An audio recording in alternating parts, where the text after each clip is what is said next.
ഞാൻ വലിയ കാര്യം പോലെ എയർ ഫ്രയർ വാങ്ങിച്ചിട്ട് ആ കോടി ഉണ്ടാക്കിയത് ഒരൊറ്റ പ്രാവശ്യം. സിമ്പിളായിട്ട് എന്തെങ്കിലും ഉണ്ടാക്കാൻ പറ്റുമോ എന്ന് നോക്കിയപ്പോഴാണ് ഈ റെസിപ്പി കിട്ടിയത്. അപ്പോൾ ആദ്യം തന്നെ ഒരു ബൗളിലേക്ക് ഒരു മുട്ട, ആവശ്യത്തിന് പഞ്ചസാര, പിന്നെ കുറച്ച് വാനില എസൻസ് ഇതൊക്കെ ഇട്ട് നന്നായി ഒന്ന് മിക്സ് ചെയ്തെടുക്കുക.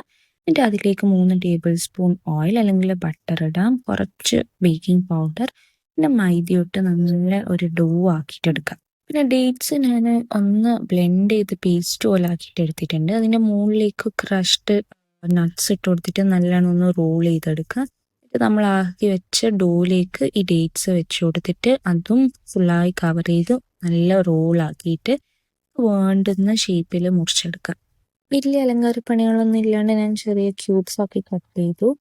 എയർ ഫ്രയറിൽ വെച്ച് കൊടുക്കുക. ഒരു 150°C 13 to 14 minutes ബേക്ക് ചെയ്തെടുക്കുക. ഇതിൻ്റെ പേര് ഞാൻ നോക്കിയപ്പോൾ ഡേറ്റ്സ് ബിസ്ക്കറ്റ് കുക്കീസ് നോക്കിയാൽ കണ്ടേ.